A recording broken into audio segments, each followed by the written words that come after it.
પંથકના વિદ્યાર્થીઓના હિત માટે પત્ર લખાયો. સાવલી ડેસર પંથકના મુસાફરો, નોકરિયાત વર્ગ અને વિદ્યાર્થીઓની સરળતા, સુવિધા અને નિયમિતતા માટે સ્થાનિક ધારાસભ્યએ પત્ર લખ્યો. એસટી નિગમને પણ સકારાત્મક કાર્યવાહી કરી.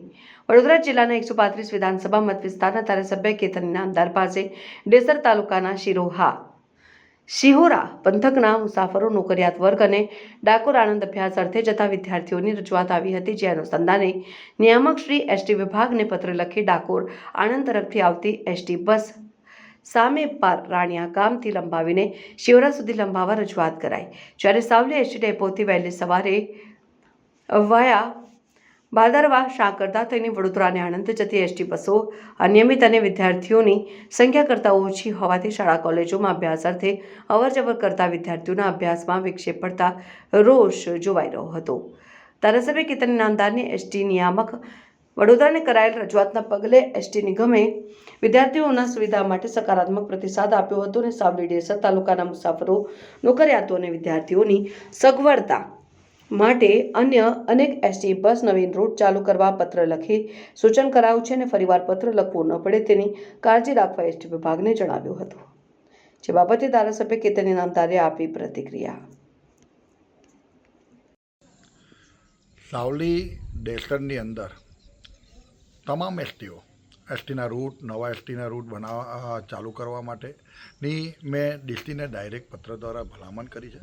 માન્ય નાયબ મુખ્યમંત્રી હર્ષભાઈ સંઘવી જોડે પણ મૌખિક વાત થઈ. એમને તરત જ સૂચના પણ આપી દીધી છે કે જે પણ રૂટ નવા ચાલુ કરવાના થાય નવા, અને જે રૂટને નિયમિત કરવાના થાય નિયમિત, બધા જ કરવાના. શિહોરા જે રાણિયા ગામથી શિહોરા સુધી લંબાવવામાં આવે તો શિહોરાના અમારા ઘણા મુસાફરો જે રાણિયા શિહોરાના પુલનો અત્યાર સુધીને બસને લાભ જ નથી મળ્યો, બસનો લાભ જે મળવો જોઈએ એ તાત્કાલિક ધોરણ ચાલુ કરવા માટે મેં નડિયાદ ડીસી સાથે વાત કરી છે. બરોડા ડીસીને પણ સાવલી સાંકરદામાં આપ જોઈ શકો છો કે આણંદમાં ભણતા વિદ્યાર્થીઓ ખૂબ મોટી સંખ્યામાં હોય અને રૂટ ઓછા પડતા હોય, એની જગ્યાએ સંખ્યાઓ વધુ હોય એટલે એ લોકોને ખૂબ મોટી તકલીફ પડે છે. અને વિદ્યાર્થીઓ સાચા છે, જ્યારે એમને આ વાતમાં એ લોકોએ જ્યારે પણ વાત મૂકી છે એ 100% સાચા હોય છે. જ્યાં એમને અગવડ પડે ત્યારે આપણને બતાવે છે અને જ્યારે પણ એમને તકલીફ હોય છે ત્યારે આપણે ડીસીનું ધ્યાન દોરીએ છીએ. પણ આ વખતે હું ચોક્કસ એમને એવું કહું છું કે ભાઈ ડીસીને પણ કહું છું કે ભાઈ તમામ રૂટો પર તમારું નિયમિત તમારું ઇન્સ્પેક્શન હોવું જોઈએ, રૂટ નિયમિત હોવા જોઈએ, વિદ્યાર્થીઓને સમયસર સ્કૂલે પહોંચાડતો રૂટ અને સ્કૂલેથી ઘરે પાછો લાવતો રૂટ. ખાસ કરીને બસોનો ઉપયોગ વિદ્યાર્થીઓ જ કરતા હોય છે.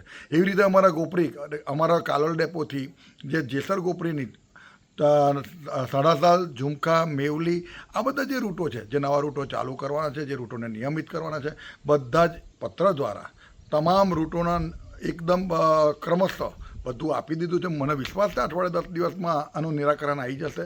અને હમણાં તો જે એસટી ડ્રાઈવર અને કંડક્ટરની પણ વાત હતી, એમાં સરકારે તાત્કાલિક ધોરણે એસટી ડ્રાઈવરને, કંડક્ટરને તાત્કાલિક ધોરણે હંગામી ભરવાનું પણ નક્કી કર્યું છે. તો મને ખ્યાલ છે અને ડીસીએ પણ મને કહ્યું છે કે 10-15 દિવસની અંદર, 10 દિવસની અંદરનું નિરાકરણ આવી જશે. એટલે આ ચોક્કસ ખૂબ તકલીફ પડતો વિષય છે. માન્ય નાયબ મુખ્યમંત્રીએ પણ એને ગંભીરતાથી લીધો છે અને હું પણ કહું છું કે વિદ્યાર્થીઓને કે મુસાફરોને કોઈ પણ તકલીફ ના પડવી જોઈએ અને તમામ રૂટ જે અનિયમિત છે એને નિયમિત થાય અને જે નવા રૂટની માગણીઓ છે એ નવા રૂટની તમામ રૂટ સાવલી, ડેસર અને વડોદરા ગ્રામ્યના જે પણ હોય એ તમામે તમામ આપવા માટે જે મેં પત્ર લખ્યો છે એને મને 10 દિવસમાં નિરાકરણ જોઈએ. ફરી એ પત્ર ના લખવો પડે એની પણ એ ગંભીરતાથી નોંધ લે.